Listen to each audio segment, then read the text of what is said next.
আসসালামু আলাইকুম। উর্মিস কিচেন আপনাদের সবাইকে স্বাগতম জানাচ্ছি আর একটা নতুন রেসিপি দেখার জন্য। আশা করব বরাবরের মতন আমার আজকের রেসিপিটি আপনাদের কাছে অনেক বেশি ভালো লাগবে। রেসিপিটি ভালো লাগলে লাইক, কমেন্ট এবং শেয়ার করার অনুরোধ রইল। সেই সাথে যারা এখন পর্যন্ত আমার চ্যানেলটি সাবস্ক্রাইব করেনি, প্লিজ আমার চ্যানেলটিকে সাবস্ক্রাইব করে রাখবেন। আজকে আমি আপনাদেরকে কাপ পুডিং তৈরি করে দেখাবো। ক্যারামেল কাপ পুডিং তৈরি করার জন্য প্রথমে আমরা ক্যারামেলটা তৈরি করে নেব। তার জন্য একটা পাত্রে দিয়ে দিচ্ছি হাফ কাপ পরিমাণ চিনি, সাথে দিয়ে দিচ্ছি 3 টেবিল চামচ পরিমাণ পানি। চিনি শিরা যখন এরকম বলক চলে আসবে সেই পর্যায়ে নেড়ে চেড়ে আমি ক্যারামেলটাকে তৈরি করে নিব। কয়েক মিনিটের মধ্যে ক্যারামেলটা তৈরি হয়ে যাবে। প্রায় 1 মিনিটের মতন জাল করার পর দেখতে পাচ্ছেন এখানে কিন্তু ক্যারামেলটা তৈরি হতে শুরু করেছে। এইভাবে অনবরত নেড়ে চেড়ে ক্যারামেলটাকে তৈরি করে নিতে হবে। এইভাবে আমি অনবরত আরও 2 মিনিটের মতো নেড়ে চেড়ে নিয়েছি। আর এখানে দেখতেই পাচ্ছেন ক্যারামেলটা কিন্তু পারফেক্টভাবে তৈরি হয়ে গিয়েছে। ক্যারামেলে বেশি গাঢ় রং করলে কিন্তু ক্যারামেলটা খেতে তিতা লাগবে। এই পর্যায়ে আসার পর আমি ক্যারামেলটাকে চুলা থেকে নামিয়ে নিচ্ছি। এখন আমি ক্যারামেলটা গরম থাকা অবস্থায় আমি এই ক্যারামেলটাকে কাপের মধ্যে নিয়ে নিব, যে কাপে আমি পুডিং তৈরি করব। আজকে আমি এই ধরনের কাপ ব্যবহার করছি। ক্যারামেলটা আমি এই কাপের মধ্যে নিয়ে নিচ্ছি আর খুব ভালোভাবে প্রত্যেকটা কাপে সেট করে নিচ্ছি। এই কাজটা কিন্তু খুব দ্রুততার সাথে করতে হবে, না হলে কিন্তু যে পাত্রে ক্যারামেলটা তৈরি করা হয়েছে ওই পাত্রে কিন্তু ক্যারামেলটা জমে যাবে। তো খুব ভালোভাবে আমি সবগুলো কাপের মধ্যে সেট করে নিয়েছি। এখন আমি পুডিংয়ের মিশ্রণটা তৈরি করে নিব। তার জন্য একটা বাটিতে নিয়ে নিচ্ছি রুমের স্বাভাবিক তাপমাত্রায় থাকা 3টি ডিম। যেসব বাচ্চারা ডিম দুধ খেতে পছন্দ করে না তাদের জন্য কিন্তু এভাবে ডেজার্ট বানিয়ে দিতে পারেন। বাচ্চারা কিন্তু খুব মজা করে খেয়ে নেবে। 3টা ডিম আমি নিয়ে নিয়েছি। তারপর এখানে দিচ্ছি হাফ কাপ পরিমাণ চিনি। এখানে হাফ কাপ থেকে 1 টেবিল চামচ পরিমাণ চিনি কম রয়েছে। মিষ্টিটা আপনারা আপনাদের স্বাদ অনুযায়ী ব্যবহার করবেন। তারপর আমি এখানে দিয়ে দিচ্ছি 2-3 ফোঁটা ভ্যানিলা এসেন্স। ভ্যানিলা এসেন্স হাতের কাছে না থাকলে কয়েক ফোঁটা লেবুর রস এখানে অ্যাড করে দিবেন। এতে করে ডিমের যে গন্ধটা আছে সেটা কিন্তু আর থাকবে না। একটা হ্যান্ড উইক্স দিয়ে খুব ভালোভাবে নেড়ে চেড়ে মিশিয়ে নিচ্ছি যতক্ষণ না পর্যন্ত চিনিটা গলে যাচ্ছে।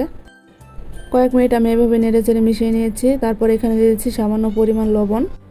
মিষ্টি খাবারে যারা লবণ পছন্দ করেন না তারা কিন্তু বাদ দিয়ে দিবেন। আবারও খুব ভালোভাবে নেড়ে চেড়ে মিশিয়ে নিয়েছি। এখন আমি এখানে দিয়ে দিচ্ছি আধা কেজি পরিমাণ লিকুইড দুধ। আমি জাল করে কিছুটা ঘন করে নিয়েছি। দুধটা দিয়ে আবারও খুব ভালোভাবে নেড়ে চেড়ে মিশিয়ে নিচ্ছি। আরও 1 মিনিটের মতন আমি এভাবে নেড়ে চেড়ে মিশিয়ে নিয়েছি। আমার চিনিটা খুব ভালোভাবে গলে গিয়েছে। এখন এই পুডিংয়ের মিশ্রণটাকে আমি ছেঁকে নিব একটা ছাঁকনি দিয়ে। এই পুডিংয়ের মিশ্রণটা এভাবে ছেঁকে নিলে পুডিংটা তৈরি হওয়ার পর পুডিংটা অনেক স্মুথ হয়। পুডিংয়ের মিশ্রণটা আমি খুব ভালোভাবে ছেঁকে নিয়েছি। আর দেখতেই পাচ্ছেন এর মধ্যে কিন্তু প্রচুর দানা দানা রয়েছে।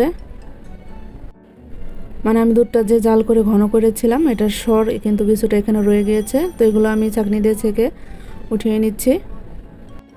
এখন এই পুডিংয়ের মিশ্রণটা আগে থেকে আমি যে কাপগুলো রেডি করে রেখেছিলাম প্রত্যেকটা কাপে নিয়ে নিচ্ছি।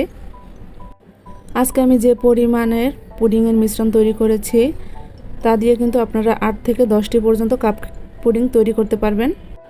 দুধটা আমি জাল করে ঘন করে নিয়েছিলাম, এর জন্য আমি 8টা কাপ পুডিং তৈরি করতে পেরেছি। আপনারা যদি দুধটা ঘন না করেন তাহলে এখানে 10টির মতন কাপ পুডিং তৈরি করতে পারবেন। আপনারা চাইলে কিন্তু এই পুডিংগুলো সেলও করতে পারবেন। আমি কিন্তু এই পুডিংগুলো সেল করে থাকি। এই পুডিং সেল করার জন্য ডিটেলস জানতে অবশ্যই কিন্তু আমাকে কমেন্টস করবেন। আমি চেষ্টা করব আপনাদের কমেন্টসের রিপ্লাই দেওয়ার। তো সবগুলো কাপের মধ্যে আমি পুডিংয়ের মিশ্রণটা নিয়ে নিয়েছি। এখন এগুলোকে ভাপ দিয়ে নিব। ভাপ দেওয়ার জন্য চুলা একটা পাত্র বসিয়ে দিয়েছি, তার মধ্যে একটা স্ট্যান্ড দিয়ে দিচ্ছি। পরিমাণ মতো পানি দিয়ে দিচ্ছি। পরিমাণ মতো পানি দিয়ে এই ধরনের একটা বড় একটা স্টিলের প্লেট আমি এই পানির মধ্যে বসিয়ে দিচ্ছি। এক এক করে কাপ পুডিংগুলো দিয়ে দিব। আর এই পুডিংগুলো বেক হতে মাত্র 15 মিনিট সময় লাগবে। সবগুলো কাপই আমি বসিয়ে দিয়েছি। এখন ঢাকনা দিয়ে ঢেকে 15 মিনিটের জন্য আমি বেক করে নিব।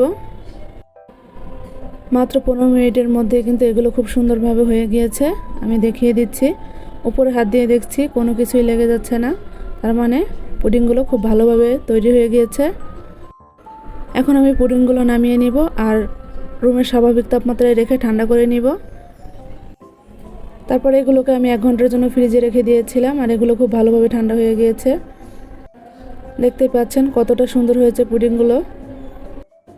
এখন আমি একটা আপনাদেরকে মোল থেকে বের করে দেখিয়ে দিচ্ছি কতটা পারফেক্টভাবে তৈরি হয়েছে পুডিংগুলো। দেখতে যতটা সুন্দর, খেতেও কিন্তু আলহামদুলিল্লাহ অনেক বেশি মজার। একবার হলেও বাসায় ট্রাই করবেন। একটা ছুরি দিয়ে আমি 4-5টা আলগা করে তারপরে এভাবে করে বের করে নিচ্ছি। খুব সহজেই কিন্তু মোল থেকে বের হয়ে যাবে।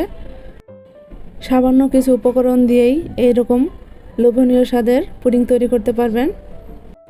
কোনো প্রকার ঝামেলা ছাড়া, ওভেন ছাড়াই কিন্তু সুন্দর এই পুডিংগুলো তৈরি করে নেওয়া যাবে। আশা করব আজকের এই সহজ এবং মজাদার পুডিং রেসিপিটি আপনাদের কাছে ভালো লেগেছে। আর রেসিপিটি ভালো লাগলে লাইক, কমেন্ট এবং শেয়ার করার জন্য অনুরোধ রইল। সেই সাথে যারা এখন পর্যন্ত আমার চ্যানেলটিকে সাবস্ক্রাইব করেননি, এই ধরনের মজার মজার রেসিপি পেতে অবশ্যই আমার চ্যানেলটিকে সাবস্ক্রাইব করে রাখবেন। আর যারা পেজ থেকে দেখছেন অবশ্যই আমার পেজটাকে ফলো করে রাখবেন। আজকের মতো এখানে বিদায় নিচ্ছি। দেখা হবে পরবর্তী কোনো রেসিপিতে। আল্লাহ হাফেজ।